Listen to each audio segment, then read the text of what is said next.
Hello violinists, welcome to Pro Am Strings. I'm Henriette and today is day 23 of the Virtual Violin Practice Playalong. In our lesson today we're going to explore further some bowing technique, we're going to explore some position changing, we're going to look into how to play arpeggios on the violin, and then we're also going to find out about minor scales, and our improvisation today is going to be thinking about phrasing in music. So let's get all your things together and let's get started.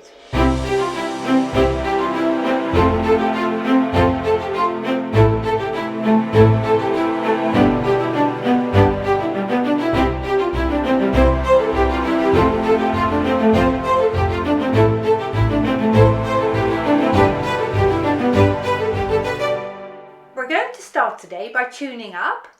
Here is your A.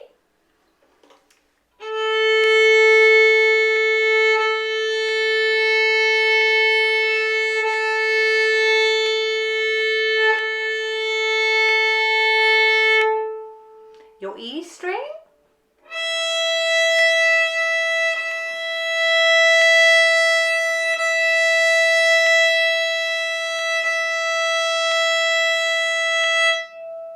Here is your D.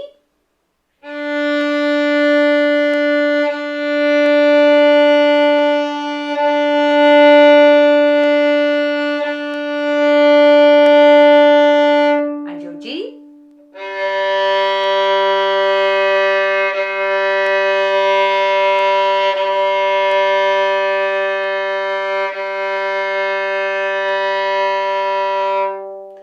And let's practice our tuning in double stops as well today. A and E.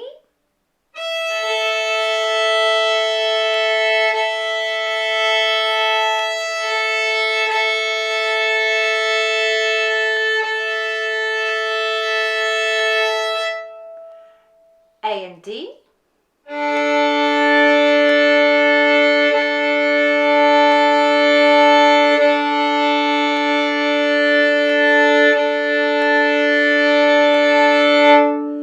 G and D.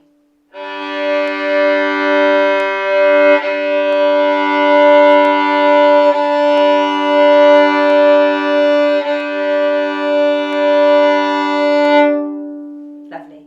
Today we're going to start just with our bow, so let's just put your violin down. And we're going to just revise a perfect bow hold, because as you get more advanced in your playing, all your positions, your left hand position, but also your bow hold needs to be more precisely right. So let's just double check that you've got precisely your thumb opposite your middle finger. And then we're having about a finger width space between your index finger and your middle finger.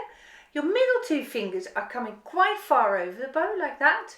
And then you've got a finger width space between your pinky and your ring finger. And that pinky is on the side edge. So can you just double check for me that you've got it precisely right, and also that your thumb is bent underneath. That's it. And once you've got that, let's practice some flexibility in your wrist. Let's go up and down and make your wrist really, really supple. If you feel that shaking a little bit in your wrist, let's move it slightly more slowly. And we're getting a lot of control now in our wrist. All that time, your thumb is bent underneath. That's right. Let's do some big windscreen wipers now.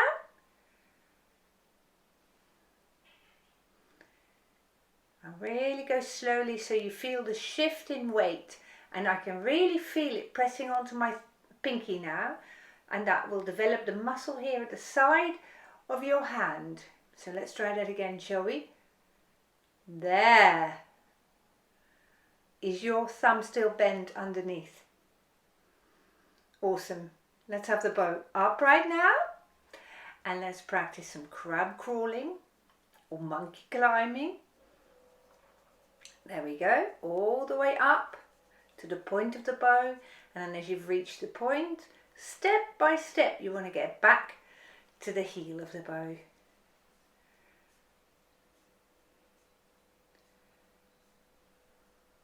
And once you get to the heel of the bow, take your time Just pause this video if you go a bit more slowly than I am.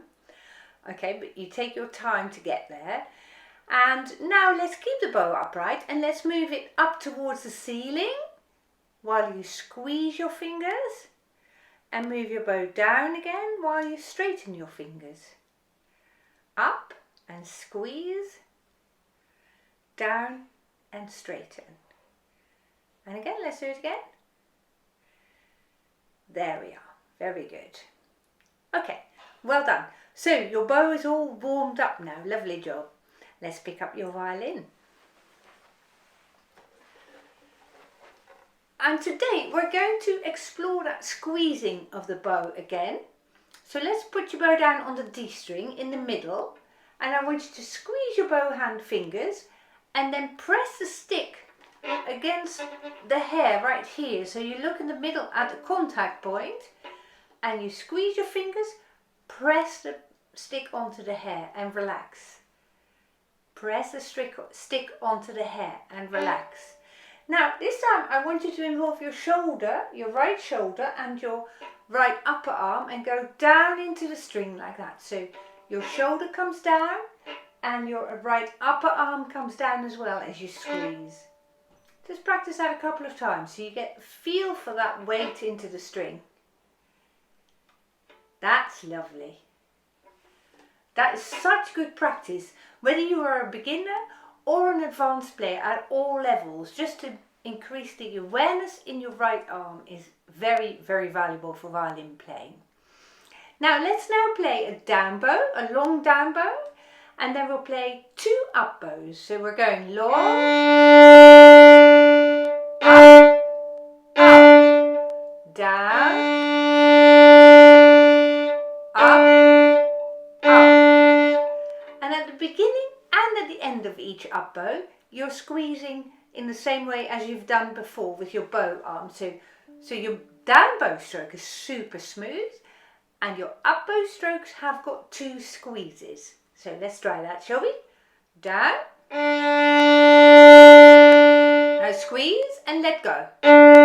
Squeeze and let go. Squeeze. Very smooth and a straight bow. Squeeze. Let go. And again. And as before, you've probably noticed I'm lifting my finger up here to show you when I let go of that pressure.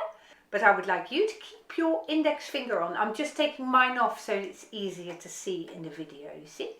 So let's do it one more time. Starting down bow on the D string. Really smooth and straight here. Put the pressure on. Now let go.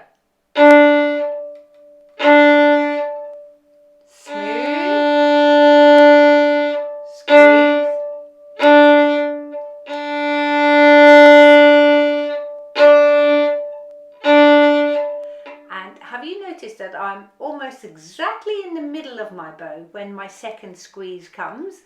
So let's look out for that. Smooth and supple on the D. Are you in the middle? And again.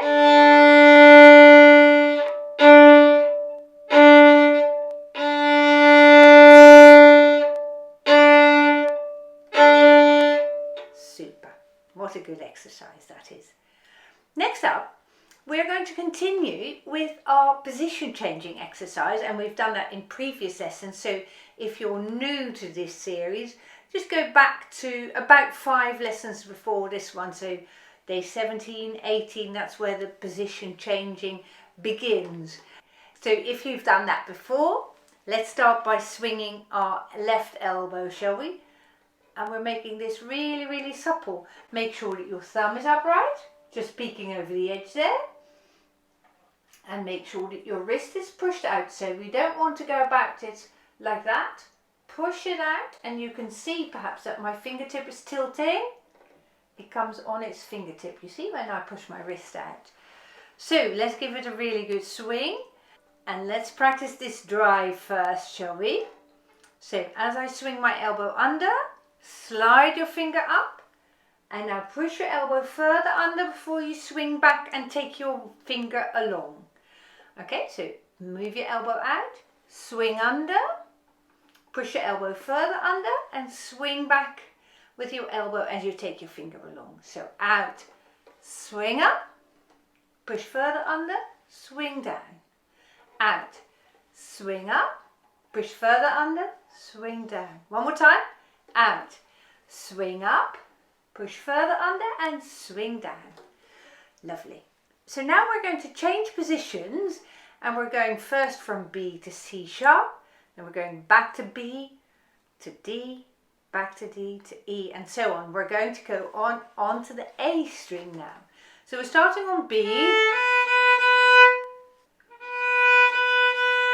Have you got your B? Here we go. And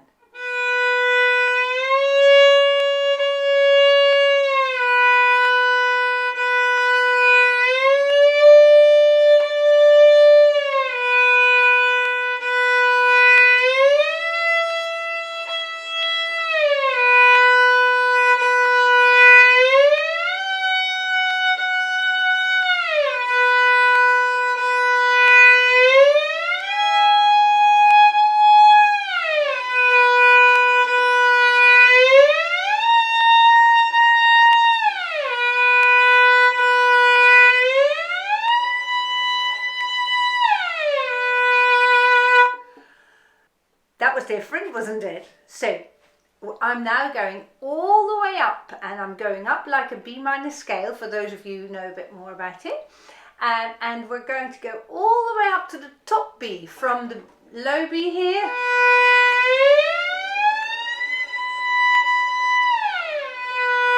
All the way to an octave. So that means you cover 8 positions going up.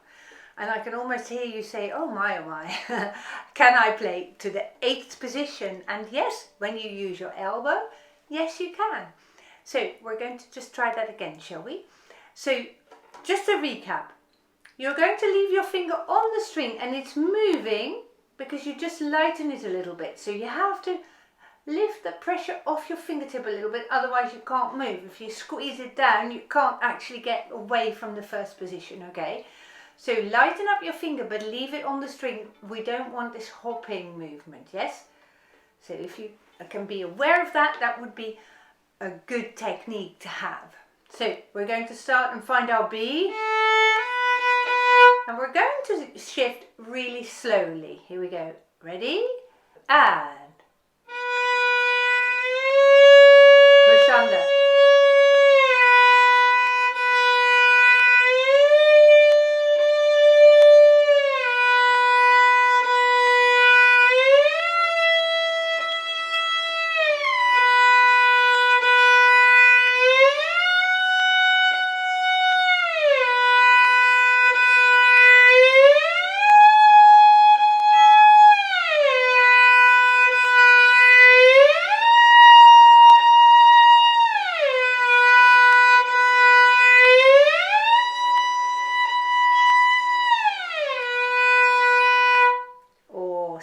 That's super clever. Well done you. You're really extending your technique here.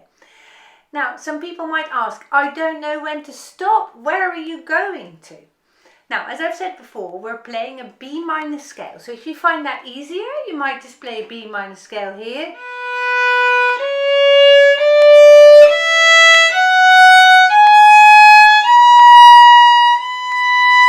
So those are the notes that I'm playing when I shift up. You might practice it this way a couple of times, playing the B minor scale just in first position so you know all your notes. But you can also just play this video back a couple of times and we will do this many more times as well. And we will go over it again and again and again so that you learn it like that. So if you're not sure today, please, please, please don't worry, because we will get there together maybe tomorrow or the day after tomorrow, or in 2 weeks' time, and we're in no rush to learn this because this is a tricky technique. So well done for sticking with it, and you will get better, I promise you. Now let's play it one more time. Okay, here we go. We'll find our B, and what we're going to work on is swinging that elbow. Ready? And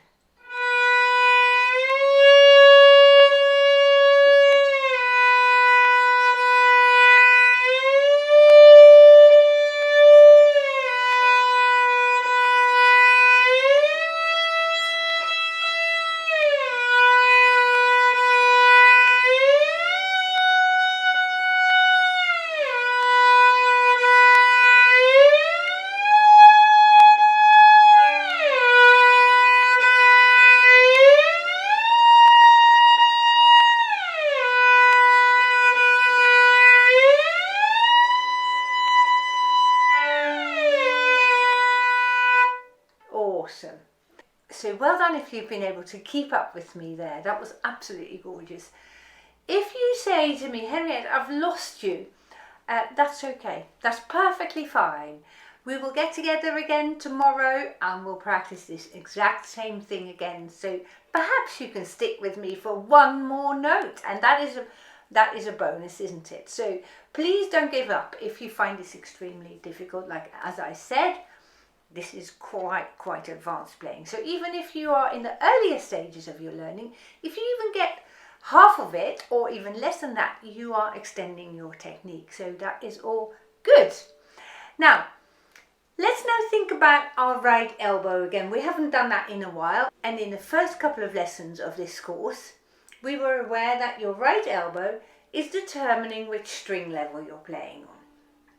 And today we're going to build on that idea a little bit more. Now your elbow is actually the part of your bow, an extended bow shall we say, that determines which string you're playing on. And we're going to use that because today we're going to learn some arpeggios. And what I'd like you to practice with me is just put your bow down in the middle of the bow. I'm putting it on the G string and my elbow is high, and we're remembering that we had these parallel lines here between the bow and your upper arm. So if this is you, perhaps you can put your bow straight like that. Okay. Now we're going to gently drop that elbow down until you've hit the E string there, and now put it back up again, up until you've hit the G string. There we go, and up again. Great. Now let's think about the shape that your pointy bit of your elbow makes here. And I want you to pretend it's got a little chalk on the end and it draws a little crescent shape in the air like that. So you can imagine a little sort of semi-arch that your elbow, the point of your elbow makes right there. And that idea I want you to follow through. So let's do it again. So think about having a little pretend chalk on the end of your elbow and draw a little line in the air and go back on the same line. Draw a little line in the air and there you go. Try it one more time. Draw a little line. Okay, got the idea of the line there.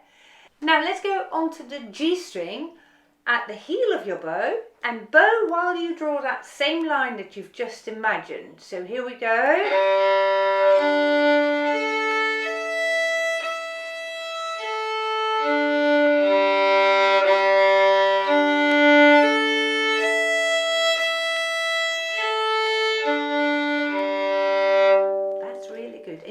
How difficult that is to keep that arch really flowing.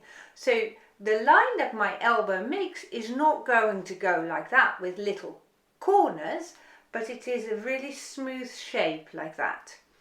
I'm deliberately not thinking about which string I'm playing on. The strings will come out as my arch is very smooth, you see. So let's try it again. Start at the heel of the bow. Here we go, and think about that arch.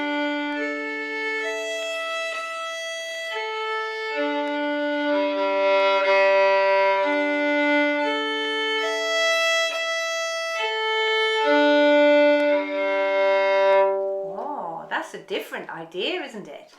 So you notice that if you concentrate on that arch, the point of your elbow there, if you concentrate on that, you can cross the strings really evenly, much more evenly than if you did it the other way around and you were going to go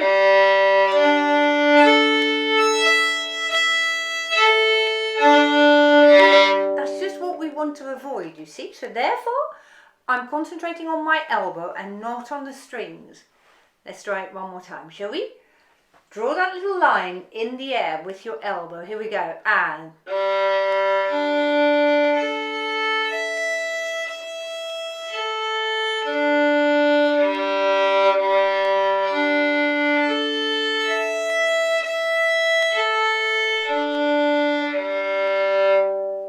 that's a super technique to have. And you see, once you focus on the point of your elbow here, you don't need to worry about your strings. Your strings will come and follow quite evenly. So this is a technique to bear in mind whenever you play arpeggios.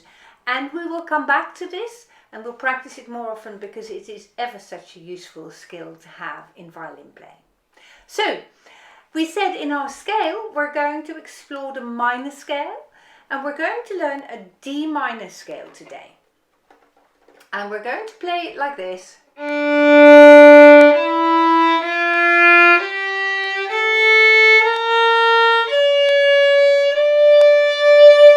And this is called a harmonic minor scale. Minor scales are called minor scales because the third note of the scale is close to the second note of the scale, like this. In a major scale, you might remember you played this. And now we're having our second finger close to our first finger. That's it. So that is the main difference between a major scale and a minor scale, is that third note. You can say the major scale sounds happy and the minor scale sounds sad because you've got that minor interval right here. Minor scales can have different endings at the top end of the scale, and this concerns the 6th and the 7th note of the scale.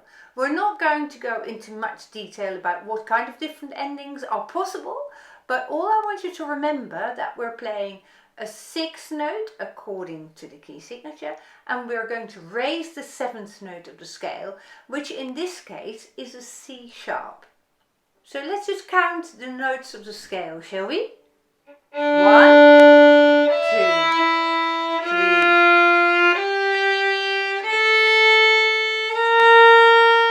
7, 8. And now we're just going to be concerning ourselves with the 6th and the 7th note, which is this one.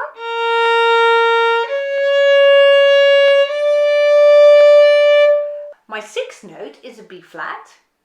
My 7th note is a C sharp, so I've got a super wide gap between my first and second fingers. You can see it's a tone and a half between the two notes. Now let's play the whole D minor scale now, going up and down, and we're playing every note twice with long bows. Here we go. Ready? And...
Well done. Very nice play. Now I want you to try and play with me the bowing technique that we practiced earlier. Long, up, up. Can you remember? On the D minor scale. So we're going to play a down bow and 2 ups on each note of the scale. So we're going to go like this. D.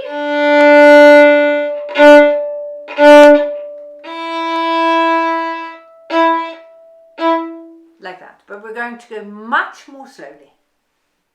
Here we go. Ready? 1, 2, and...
multitasking to the max, isn't it? Well done if you kept that going.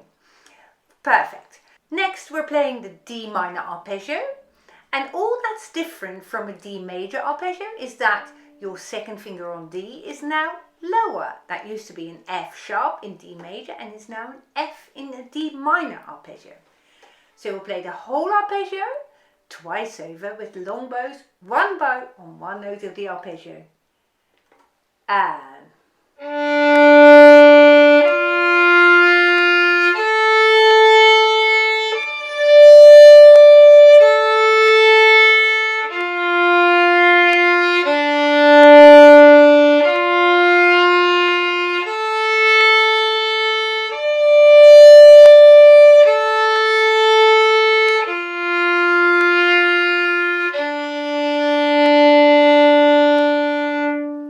awesome.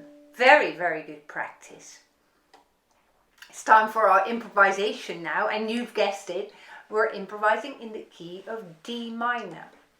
Now what we're going to do is we're going to get short sections of improvisation again today, and we're going to play 2 phrases of 4 beats and 2 phrases of 4 beats and 2 phrases of 4 beats. So we've got 6 different aspects all together. And this time I want you to copycat me again today. So I play 2 bars of 2 beats, then you play the exact same. Then I play 2 bars of 2 beats, you play exactly the same. And then I play again 2 bars of 2 beats, and then you play the same. And all the time we're using only the notes of the D minor scale or the D minor arpeggio. Let's get you started, shall we?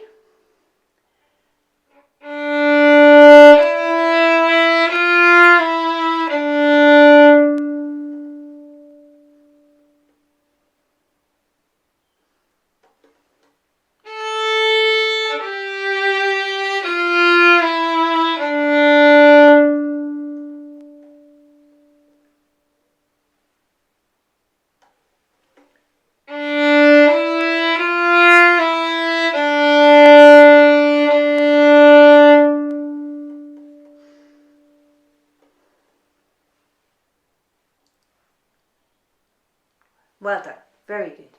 So you can very clearly see now that when I play what's called my first phrase, and phrases in music are just like sentences that you read in a book. When I play my first phrase, you play that same phrase. I play a new phrase which is slightly different. Then you play your phrase, which is the same as what has gone before. So together these 2 bars make up 4 bars, my 2 bars plus your 2 bars. And then we've got a third section. And in these next couple of lessons, we're going to explore phrasing a little bit, because if you know a little bit more about phrasing, it will make improvisation easier, because we improvise in phrases. So phrases is just a posh word for sentences or short snippets of music of notes that belong together somehow. And you've perhaps noticed how our notes belong together in 3 groups of 2. So I'm going to give you a different example now.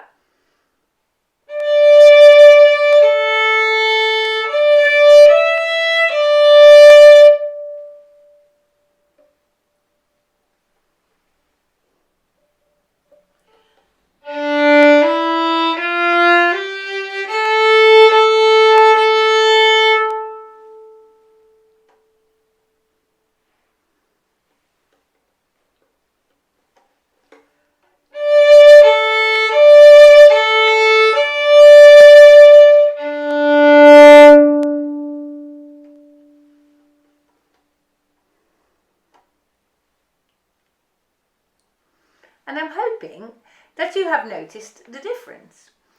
Now, in our next improvisation, I'm going to change the style or the character of the middle group of our improvisation. So keep copycatting me if you can. So we'll have something at the beginning and something at the end that's very similar. And in the middle, between those 2 phrases, my middle phrase is slightly different. So here we go. And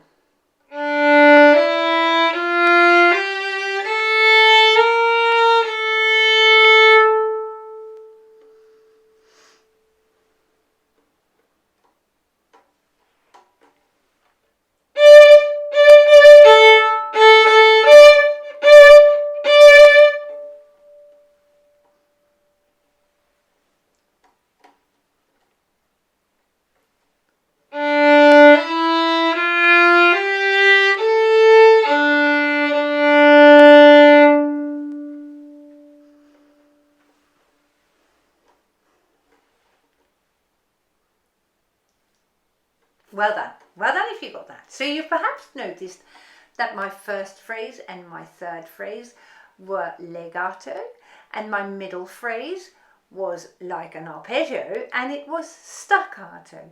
So you can see how phrases, if they contrast with each other, they combine somehow very nicely. If I played it all legato or all staccato, we would have quite a lot of the same. So the point is that we want to start contrasting our phrases. So we're going to practice that one more time, shall we?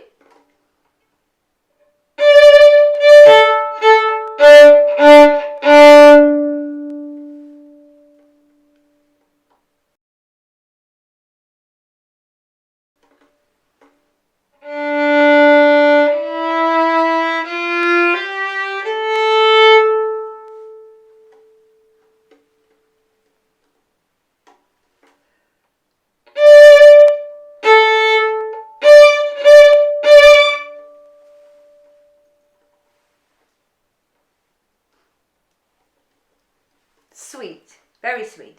So now we started staccato, and our middle phrase was legato, and our last phrase was staccato again. So you're incorporating all the time different ideas about possibilities in improvisation. And in our next lesson, tomorrow, we're going to explore that even further, and you're going to be let loose and play your own improvisations again. So I very much look forward to seeing you in lesson 24. But for now, thank you so much for following this course, and I look forward to seeing you again soon. Goodbye.